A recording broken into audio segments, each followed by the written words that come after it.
Hi, I'm Alex Elle, and I write books for a living. The Hey Girl podcast was created with sisterhood and storytelling in mind. Hey girl. Hey girl. Hey girl. Hey girl. I'll be sitting down with some phenomenal women to discuss love. I believe we grew distant out of love of some type, I don't want to hurt you. Loss. Really don't know what's going to trigger that feeling of grief in any moment. And a topic very important to my work, self-care. I'm holding on to this self-care with every ounce of me. Join us as we journey through sharing together. Hey guys, Alex here. I hope you all are doing well and are having a fantastic Sunday. I wanted to share with you one of my absolute favorite episodes from last season. I sat down with yoga teacher Dana Falsetti to discuss self-awareness, social activism, body image, and so much more. Hey girl. Hey girl. So good to have you, Dana, on the show. I am thrilled, excited, everything. How are you?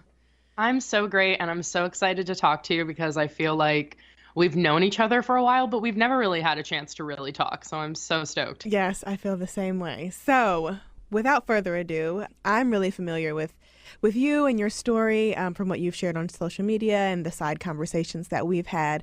But for the listeners who may not be familiar with you, can you please let us know a little more about you and what you do? Yeah, so a few years ago, it started with teaching yoga, and this was right out of college for me. And yoga was something that in the beginning did so much to change my life. And obviously that's a whole story in itself. And it was something that I felt very drawn to share.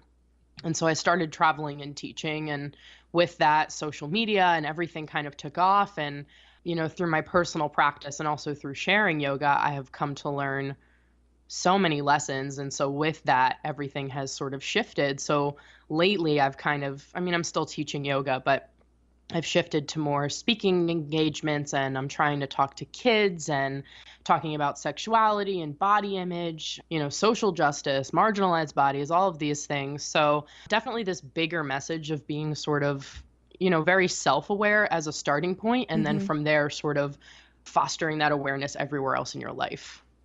That is wonderful. I, first discovered you, I believe it may have been through Rachel, who's a dear friend of mine, and your yoga really captured me. But not only that, your voice and the things that you were speaking about and really owning your truth and not being ashamed by any part of your story. So with that being said, how did yoga come into your life initially, and in what form has it given you this sense of fulfillment, but not only in the yoga world, but being able to venture out and start really talking about, social activism, all bodies are capable of doing yoga, sexuality, eating disorders, you've touched on so much of it.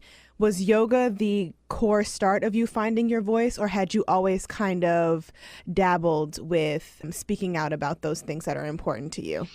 Not at all. I mean, yoga was really the start for me. I mean, before my yoga practice, I really was very much hiding sort of in every way. I was really ashamed to be in the body that I was in, and I was struggling my whole life to navigate that, and always trying to change my body and thinking that that was going to sort of be the medium that was going to change other things in my life. And I struggled with that from, probably age 9 or 10 all the way up through when I started practicing, which was my sophomore year of college. So probably 20 years old. And when I started practicing yoga, it was, I guess, the first time that I noticed all of my negative self-talk and the narrative that I had going on in my head, because when you start practicing, it's really just this mirror into yourself. And so as I'm practicing, I'm shit talking myself, and I'm recognizing that I'm beating myself down. And I didn't know how to work through that, but the practice worked through it for me, right? So and that's the other thing that's amazing about yoga, and that I will always love about it, is that it really does meet you where you are and sort of gives you exactly what you need, and that's going to be different for everyone. So for me, I really needed strength. I just never believed that I was strong or could be strong or was capable or worthy or deserving of a lot of the same things that I saw other people doing. And it came a lot got from my body and the way that I was experiencing my life and never being represented and never being visible. And anytime that I was, it was in a negative way. And that all really fed into the narrative that I created for myself. So I was just sort of living in this bubble of hiding who I was and hiding my gifts and putting so many fronts on because I always felt like I had to, be something else to fit into every scenario. So I was such a shapeshifter, right? Like every person I would interact with, I was a little bit different because I really had no concept of who I was, like at all. Because not only was I not feeling worthy, I had essentially no sense of identity because I didn't feed that at all because I felt unworthy. Right. So when I started practicing, it was really building physical strength in my body that was so monumental for me because it started to show me that all of these things physically, right? Like being able to do arm balances or inversions or even just be in downward facing dog and be really, really comfortable. Those things started to come as I continued to practice. And they were all of these things that I told myself 100% that I wasn't ever going to be able to do. So essentially these little moments of proving myself wrong, like proving the narrative that I had going in my head to be false, started to shift the narrative. And then with that, I started feeling like, okay, I am a little more capable than I thought. I am stronger than I thought. What are all of these other things in my life that I've not been doing or that I do love or that I am or whatever it is Right. that I haven't been feeding. Right. And I started feeding those. And the thing is, and this is like, it's a whole other section of this conversation in just in terms of intellectual thought, like higher thought. And as I've gotten to this place where I feel secure in who I am as a person and I feel that my basic needs as, understanding myself have been met, it's like now I have all of this space for higher thought. Whereas before, that space wasn't even there. So through my practice, coming home to who I am, figuring out who I am, what I love, what I want, those were the doors that sort of opened up the bigger message and gave me the confidence to share them as well. And not even just the confidence, but I started posting around the internet and realizing that I felt so isolated my whole life in the way that I felt, only to find out that every single person feels the same way. And so then that motivated me. I was like, oh my gosh, so that means that now that I've realized this, I can use this to not only help myself, but help other people. So as I've sort of expanded my mind past this place of just trying to fit into society, and I've let go of that, and I'm using my brain for higher thought and for intellectual thought and critical thought, that's where all of these other messages about, social justice, marginalized bodies, all of these things, sexuality, have come from giving myself the space for critical thinking. Yeah. And I really like how you said coming home to yourself. Like I absolutely love that because so often we feel like if we make this certain transition, like we're never going to be able to arrive back to who we were or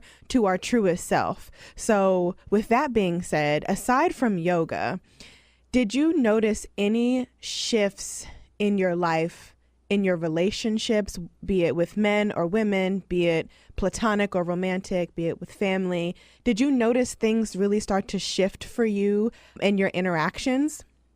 Oh my gosh. I mean, so much has changed. It's almost, it's wild. With my family, absolutely. I've been able to speak up and address things that have sort of been these dark clouds, over my head, me and my mom or me and my dad or whatever it is. And being able to speak up for myself, right, is just a huge thing that has come over the last few years, and feeling confident in addressing the things that I have problems with and not backing down and letting them become these big, huge monsters. Right. So that has shifted my family life in multiple directions. With men, that's a whole other conversation. I went through years, this phase of just, I had no respect for myself, no respect for my body. I was looking for external validation in all of the wrong places and trying to get it from men, only to feel unworthy, of course, after the fact. And that fleeting moment of validation is not real, but I didn't know where to find it. So, I started practicing yoga and I stopped completely. I was like, no men, no sex, no nothing, until I sort of figure myself out.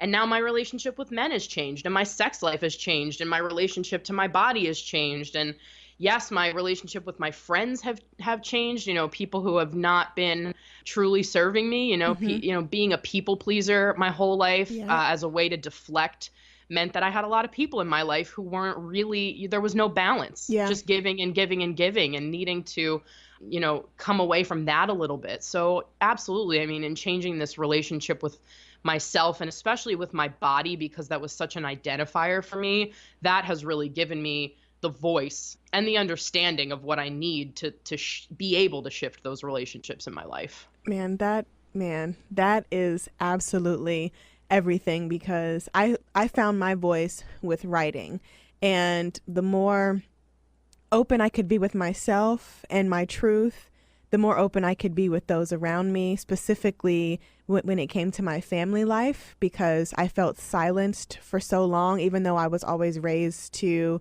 kind of quote unquote feel like I had a voice, but that there was this undertone of like, you really don't have a voice. So I really appreciate you sharing that and being able to address that through your yoga practice, because at the end of the day, we are our own boss. I feel like we are our own validators. And oftentimes, specifically with young girls, it is really hard to hone in on that identifier, on that voice. So absolutely. I mean, and women are, I mean, being a girl is so hard. Oh my gosh. It's just so hard. It's so hard. Right. And then if you're any degree away from this ideal that gets painted, this blonde, thin, white girl that's just everywhere you look, you're any degree away from that, whether you're black, whether you're brown, whether you're fat, whether you're whatever, all of a sudden it's this whole other ballpark where you really just don't know how to fit in and you feel like you need external validation. And sex is portrayed as, it's all how about you get men. it. It's all about men's pleasure. What can I do for you? Right. So then that turns into this whole, I mean, of course, I mean, it just makes so much sense that happens to so many people. And it's something that, I dealt with for so long, and I've been very vocal about now that I'm sort of on the other side of it. And I'm so passionate about getting to girls sort of before it gets to that point, because it really chips away at you as much as you feel in the moment like it's going to feed you. It actually just chips away at your worth a little bit more every single time. Yeah. And I mean, for me personally, and a lot of people who know my story know this, like I had my daughter when I was 18, and I was definitely looking for love in all the wrong places, i.e. daddy issues, all this other validation that I wanted from outside sources that I could not find within myself. And when I talk to young girls, I'm always telling them, find your worth within yourself. It doesn't have to be via a man, via a partner, via a parent, because at the end of the day, we live with ourselves, right? And we have to live with our choices. And I just wish I had someone when I was young saying the things that you're saying, that I'm saying, that a bunch of other amazing women that I interact with are saying, because I feel like it could have saved the younger version of myself from going through as much trauma and heartache and unsatisfaction that I went through, or dissatisfaction that I went through. So I want to touch on social media a bit, because being a girl is hard. Being a young girl is hard, but being a young girl with this Instagram phenomenon is even harder. So how do you teach your young girls, your students, be it they're old or young or what have you, to find their worth outside of social media? Because that shit is hard, specifically for the younger ones, because they're being, molded. But then when we get up in age, right, above 25 or above 21, then we're doing all this comparison, like, oh, her life looks wonderful. They're doing all this traveling. Am I being left behind? Social media gives all of this anxiety. So how do you teach your students and yourself? How do you check yourself when those things come into play? Because, I know that everyone has dealt with it, at one point or the other. Yeah, the ultimate FOMO, right? I mean, it's so funny. It's so funny because before I started posting on Instagram for yoga, and it sort of ended up being this career. Right. I was so not into social media. I mean, I so often would deactivate my personal Facebook for months because I was recognizing how much it was impacting me, right? Like I'd pull up my news feed and I'm scrolling and I'm seeing all these things, and then I feel a different kind of way when I log off. Like I'm mad at someone, or I'm jealous about something, or like just these feelings that aren't even like, they don't even have to be real, because things on the internet are just this facade. Yeah. Not all of it, but a lot of it is, and Right. most of it is. And it is so hard because, I speak in high schools and stuff, and the girls, they feel so strongly that is so real. They feel so strongly that that's what they need to live up to. I mean, it's like the Kylie Kardashian Instagram of high schoolers. And so then I try to tell them that you don't have to change your body and you don't have to do any of these things. And they don't believe me. Right. They don't want to believe me. You are not telling the truth. You're not telling the truth, because they see it everywhere, and it's so hard to rise above that. And I think that the real thing that is challenging, and I try to just bring a little bit of awareness to this point, is that when you're young, you don't have self-awareness. Like you don't know who you are yet. And so you're being molded. Into somebody who is not necessarily who you actually are meant to be. Right. And I feel like just by bringing that to the top of the conversation, especially when I talk to kids, it kind of makes them pause and think, because they understand from having teachers and their parents and all of these things that it's so easy to sort of become, I don't know, just this version of yourself that you are really not. Yeah. Outside influences are real.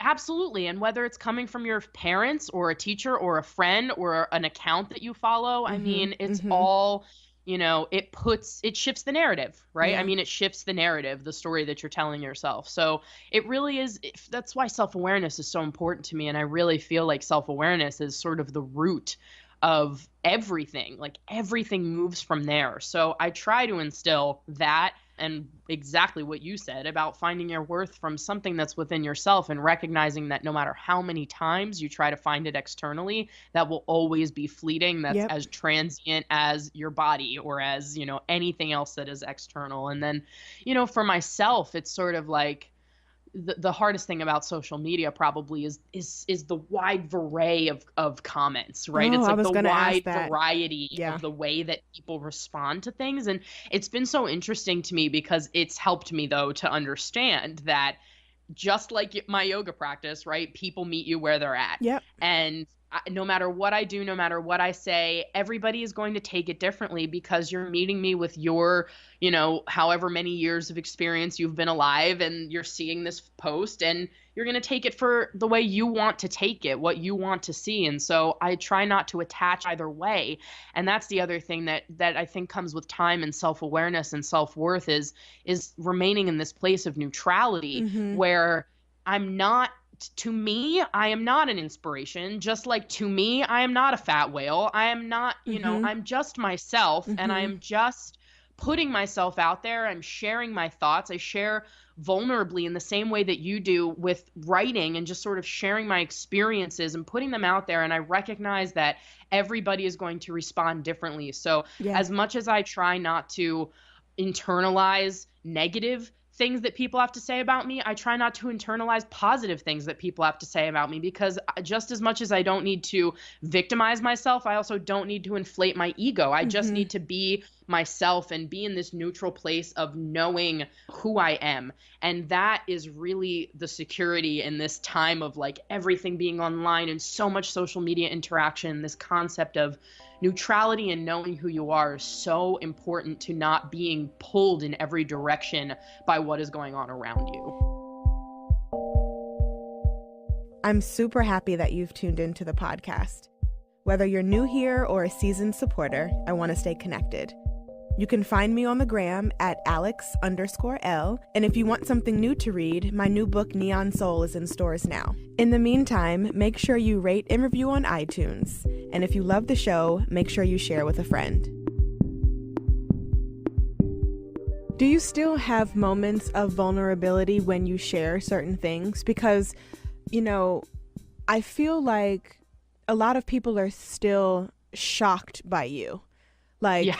oh my gosh, she's doing this. And mainly because, and we're going to talk about this too, because you went on this rant a few weeks ago, and I just knew that I wanted to talk about this on the show, just about how yoga is represented. You know, it's just a white, skinny white girl thing, right? And that is not the root of yoga. So when people see you, how do you not take on just the shock value? Like, people are so stunned that a woman in a larger body is doing yoga. Like, it's impossible. And it's just, I don't know. How do you shake that ignorance? How do you shake that ignorance? You know, it's funny because and it's something that I've identified so much, you know, in the beginning when everything got popular, I was literally a circus freak. I mean, I would like, it was like, oh, fat girl in a forearm balance. This is just like, look at this. Right. Like, you know? And it's like, you're just this spectacle. And it really is. I mean, even, you know, just now, an hour ago, I was practicing live, right? And it's like nothing about me being in a Warrior 2 is impressive. But then as soon as I do an arm balance, it's like, wait, what's going on? Like, it's so this like narrative that we have about fat bodies and like what people are capable of and what belongs to who is just so incredibly false. And it gets perpetuated so hard. I mean, anytime anything gets corporatized and anytime anything turns trendy like yoga has over the past few years, it's all about capitalism, which means it's all about elitism, which means that everything gets morphed back into this ideal person that I was seeing on the cover of magazines my whole life. Yes. And so that's what yoga is right now. You have to have the right yoga pants. I mean, look at Aloe Yoga. I mean, I call them out all the time. You have to have the right yoga pants. You have to be able to bend yourself backwards in half and also be a size 2. Like, I mean, it's literally insane. It's ridiculous. And I can't tell you how many people come to me and are like, I truly didn't believe that I could practice until I saw this photo of you, because I never see people who look like you practicing. And it just makes me insane and breaks my heart, because the thing that pisses me off about it more than anything is the fact that yoga is supposed to be, it's this healing, safe space for yourself. Right. And people do not,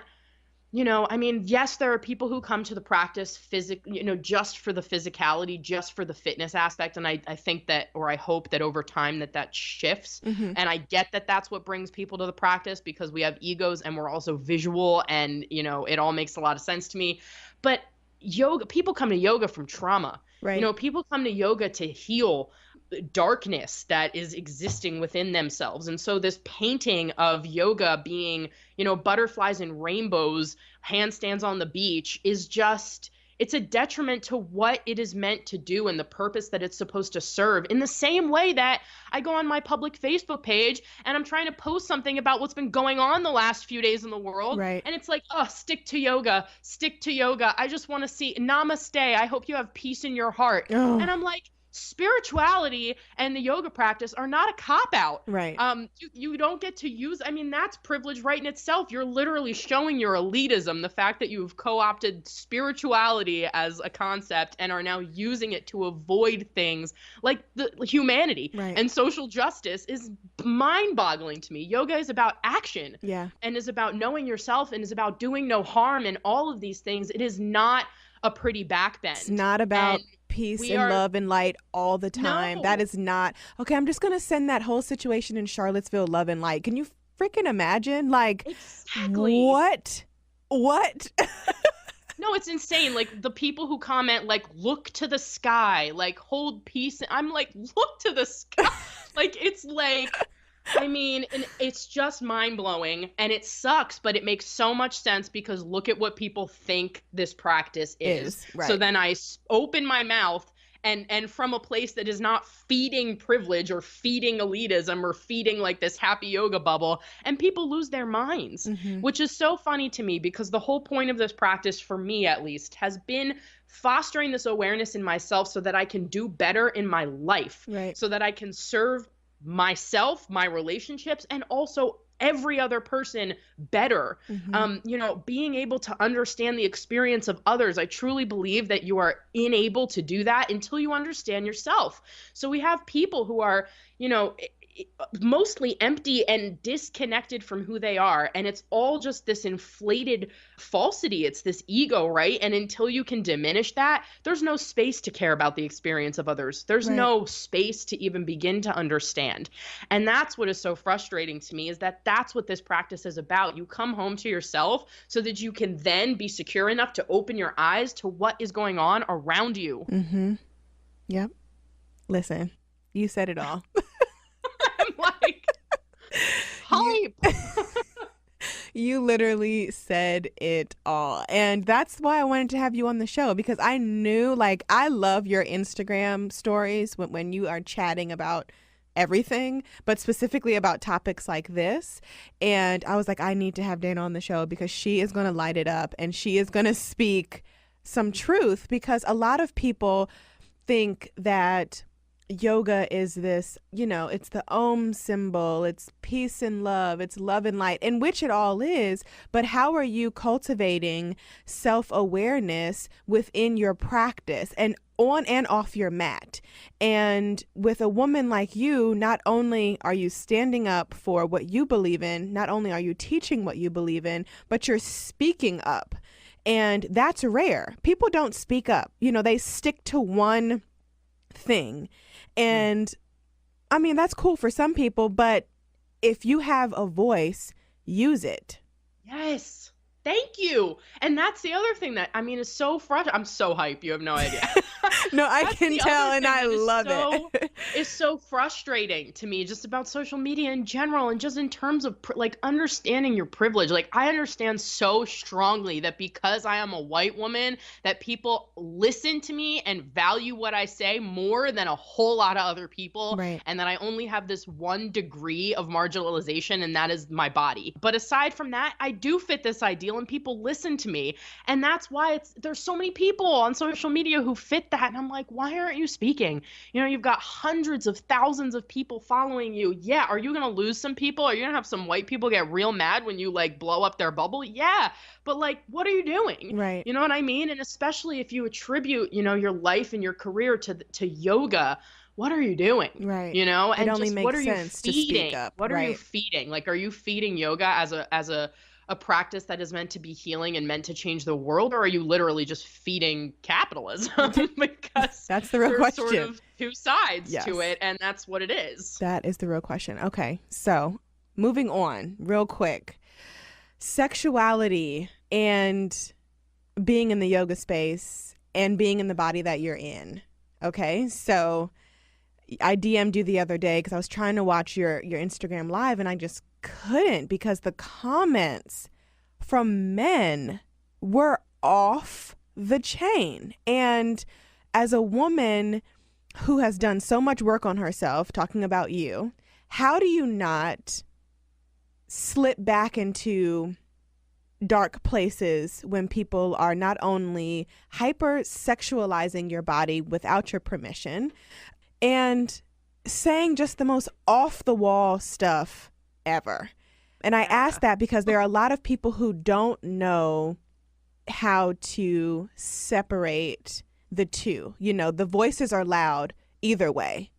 And seeing some of the stuff that I saw on your Instagram live, I was just like, yo, I don't know how she does this. How do you maneuver through that and still hold this sense of wanting to be vulnerable in the future, not hiding your body, aside from the block button, because we know the block game can be really strong at times, but Yes. and also just being able to be like, I'm here for a higher purpose, and what people have to say, i.e. some of these disgusting men have to say about my body, isn't going to silence my story. Honestly, to be honest with you, I have my days. I definitely have my days where I'm already feeling low for whatever reason it is, and something just sets me off, and I'm Right. like, I can't be on the internet today. Right. I have those days. But for the most part, it motivates me. As much as it is disgusting, it truly does motivate me, because it has been, it's just this amplified version of what I have experienced my whole life. It's not new to me. It's not new to me for people to send me pig emojis or for men to harass me. This is that's been my whole experience. It's literally just amplified because it's on the internet and there are all these people. Right. But for me, it just serves as a motivator to keep doing what I'm doing, because that's why I'm doing it. That's such a huge part of why I'm doing what I do, is to shift the way that society interacts with people, specifically people in large bodies. And, my whole life I was so confused growing up, because I was experiencing shame for being fat, but also being sexualized and fetishized in my body for being fat, which is so confusing. Yeah. I mean, I can't tell you how many men, right? Like, oh, I've always wanted to sleep with a BBW and you're hot. Like, just immediately fetishizing my body for the way that it looks, and then as though I should feel validated by the fact that they want to sleep with me. Right. And then the other side of it, of course, is men and women mocking me and making fun of me for my body. But it's nothing new. And every shameful or hateful, I mean, harassment is different, but every shameful or hateful comment I've ever gotten, I have said worse to myself, and I have experienced worse for myself. And I'm so through that. And on the other side of that, to the point where those things now just feed my purpose. And knowing that people like that still exist, and I sure do know that they still exist, just further motivates me to be even louder than I was before. Yep. Yes. All of that. Listeners out there, please take out your journals and your pens and please write down some of these gems in here, because these are the types of conversations that we need to be having. Oh my gosh, Dana, everything. So we are going to wrap up, but before we do, I want to get 5 self-care tips that you practice yourself, or that you can offer people who are listening. Just feel free to just fire them off in whichever order. You know what I would really love to say about self-care? It's not really a list, but it's funny because I was just talking about this earlier. Yeah. Keep in mind, and I think that this is even more important than the list, keep in mind that self-care doesn't have to cost you anything. Oh my gosh. We live in this time where it's like, get a massage, go to a spa, like self-care is trendy, and it's like, go to a spa day, get a pedicure. Literally, self-care is usually the free thing that's right in front of your face that you don't want to do. Get on your yoga mat, clean your damn house, do your dishes. I'm not even literally do your damn dishes, and that is self-care, because you will feel better after you clean your space. Yes. Like, it's just so do your laundry. You know what I mean? And it's like, those feel like chores, but honestly, tell me you don't feel better after you've cleared your space out. Tell me you don't feel better after you've done the things that are hanging over your head that really are these versions of self-care that we want to ignore to go get a massage instead and call that self-care. No, do the things that you literally need to do to take care of yourself at the most basic level. That is self-care. Yes, there we go. Better than the list. I say that all the time. It doesn't need to cost you anything. And one of our guests, her name is Ro. She was on episode 6 of season 1. And she said it best. She said, self-care is freedom. And those things that you just rattled off, Dana, that is like the equivalent to being free. Yep. It's freedom, whether it's financial freedom, whether it's cleaning your home, whether it's getting on that yoga mat, whatever the case may be, it doesn't have to cost you $1. So there you go, guys. Self-care is freedom. Self-care is doing those things that are looming over your head that you don't want to do. I love that. Yes. I love that. Yay. Thank you so much. I'm so glad we had you on here. I am fired up too. Thanks for talking with me. Absolutely. Yeah. So I guess we'll chat soon. And before we go, please let people know where they can find you online, and anything you have coming up, i.e. workshops, which I know you do. Please feel free to share. Yeah, totally. My workshop schedule and my retreat schedule is on my website, danafalsetti.com. I've got Denver, New York City. I've got London coming up, Mexico, lots of cool things. And then other places you can follow me and sort of read my writing more, Nola Trees on Instagram and Nola Trees Yoga on Facebook. Wonderful. Thanks, Dana. We'll talk to you soon. Awesome. Thank you. Bye.